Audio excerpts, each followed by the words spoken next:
오늘 하루 종일 한 게 있습니다. 오늘뿐만 아니고 보통 저희 장학사들이 무슨 일을 하냐면 학교에서 보고한 어떤 자료 수합해서 도에 보고하는, 그리고 우리가 해야 되는 연수가 있습니다. 저 같으면 안전연수, 독도연수, 학교 체육, 운동부 지도자 청년 연수 등 그런 연수들을 많이 기획을 하는데, 그런 연수들은 강사님만 섭외하고 날짜만 잘 정하면 어느 정도 큰 할 일이 없습니다.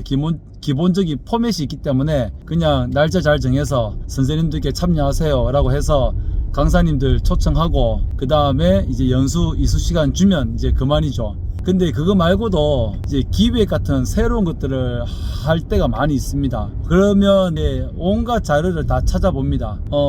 자료를 찾다 보면 뭐 어느새 보면 또 이제 좋은 또 방안이 나오기도 하고 이제 그렇거든요. 그래서 뭐 어떤 날은 하루 종일 이제 기획서만 작성하다가 이렇게도 작성해보고 저렇게도 작성해보고 하다 보면 우리가 장학사인지 아니면 뭔가 뭐 글 쓰는 사람인지 궁금할 때가 있습니다. 그리고 제가 오늘 말씀드리고자 하는 건 뭐냐면, 장학사들이 글을 잘 써야 된다는 건데, 이제 국민신문고에 민원이 요청이 되면 그 민원에 대해서 글을 또 잘 적어야 되죠. 또 아니면 어떤 회의록 작성 같은 거 할 때도 또 잘 적어야 되고, 이렇듯 글을 너무 또 잘 적어야 돼요. 또 무엇보다 이제 글을 이제 적을 때에도 이제 글을 쓰는 방법이 있지 않습니까? 기획을 하는 요령.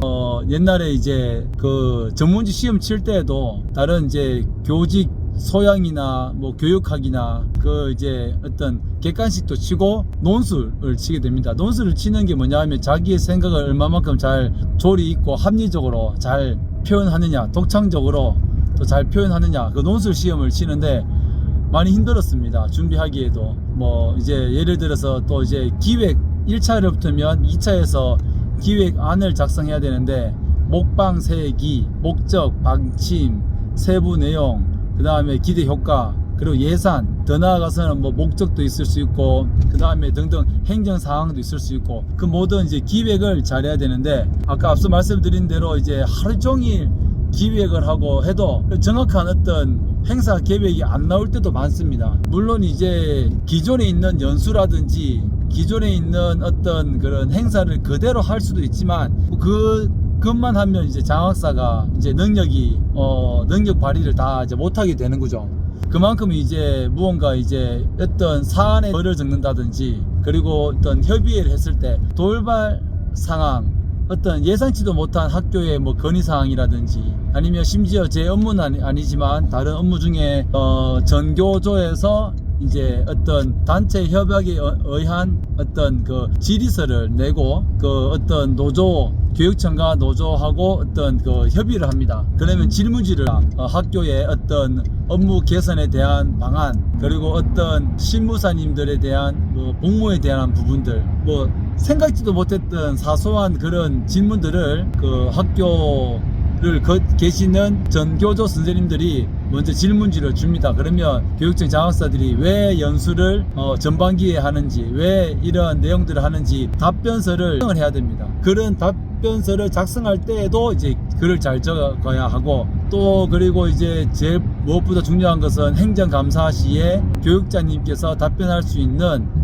도의원님들에게 주는 어떤 행정감사 질의 답변서를 잘 적어야 됩니다. 예를 들어 오늘도 한 게 뭐냐면, 독도교육 예산 현황, 그리고 결산에 대한 보고서를 작성을 했습니다. 일종의 보고서입니다. 보고서. 우리가 뭐 따지자면 회사원들도 보고서를 잘 적어서 프레젠테이션을 잘 해야 되듯이, 우리 장학사의 업무 중에 정말 50%는 어떤 회의를 할 때 시나리오를 작성하고, 시나리오 작성할 때 어떻게 순서대로 해야 되는지, 그리고 그 시나리오를 작성하고 난 다음에 프레젠테이션 할 때 어떤 내용으로 발표를 PPT를 만들어야 되는지, 그리고 제일 중요한 건 학교장 연수를 할 때 모든 교장 선생님들을 모시고 우리 교육청의 교육 방향에 대해서 이제 설명할 때 자기 부서별로 글을 적습니다. 무엇보다 며칠 전에는 교육자님께서 우리 간부 회의를 할 때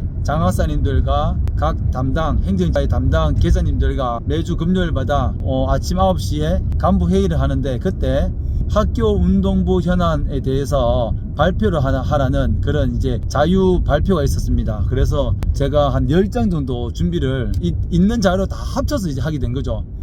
그 중에 이제 운동부들이 그동안 어떤 메달을 땄으며 그 우리 지역에 어떤 운동부가 있고 어떤 감독님들이 있는지를 한 3-4쪽으로 요약을 했고, 요약을 한 상황에서 제가 이제 체육 교사로 있을 때에 그리고 체육 장학사를 하면서 느꼈던 어떤 체육 운동부의 현안 문제점에 대해서 이제 주저리 너저리 적어서 한 13쪽을 만들었습니다. 이렇듯 이제 기획을 잘하고, 또 오늘 또 마침 이제 육상대회와 스포츠클럽 대표자 회의가 있어서 또 이제 대표자 회의를 하기 앞서서 어떻게 운영을 해야 되는지에 대한 PPT 파워포인트를 또 작성을 했습니다. 물론 이제 저는 이제 글 쓰는 것에 대해서 큰 부담감은 없지만 항상 조금 더 이제 이해하기 쉽도록 글을 어떻게 써야 되는지에 대해서는 항상 고민을 이제 많이 하는 편입니다. 무엇보다도 이제 저희 상사인 과장님께도 무언가 보고를 할 때 예전에는 이제 글을 적어서 7가지, 8가지의 어떤 보고 드릴 상황이 있으면 글로 적어서 드리니까 상당히 뭐 이렇게 잘 이해도 잘 하시는 적이 있었습니다. 그렇듯 이제 글을 잘 적어서 누군가 잘 이해하도록 하는 것이 장학사들의 제일 큰 능력이고, 이 글 쓰는 거에 있어서 큰 두려움이 없는 그런 이제 능력을 가지는 게 장학사의 큰 이제 능력이고, 무엇보다도 이제 며칠 전에 또 다른 기관에 협조 요청을 할 때 시설 협조를 한다든지 무언가 협조 요청을 할 때 공문의 기한에 일시와 장소를 적는 것은 기본이고, 어떻게 해서 이런 방법에서 이제 주로 행정 상황이나 안내 상황에 어떤 글을 적어야 되는지 말씀드리고자 하는 것은, 행정 용어를 뭐뭐 하기 바람, 협조 요청을 함, 섭외에 응해주기 바람, 그런 일단 어떤 대회에 만전을 기하기 바람, 최선을 다해 주기 바람, 그런 이제 행정 용어들을 어떤 용어를 쓰느냐에 따라서 그 이제 일른이들이 저 장학사 이제 글 좀 쓰는구나, 능력이 있구나, 경험이 있구나, 그런 판단한다는 것 때문에 부담감이 있는데, 장학사가 되고자 하시는 분들은 이제 그 글쓰기에 어려움을 겪지 않아야 된다. 그래서 장학사가 되기 전에 이제 글도 많이 써보고, 저 같은 경우엔 제 자랑일 수도 있지만 저는 연구 논문 대회, 그 다음에 어떤 수업 실천 사례 보고서, 수업 전문가 어떤 그런 보고서를 많이 적었기 때문에 그래도 글 쓰는 데에는 큰 부족함은 없지 않나 라는 개인적인 생각입니다.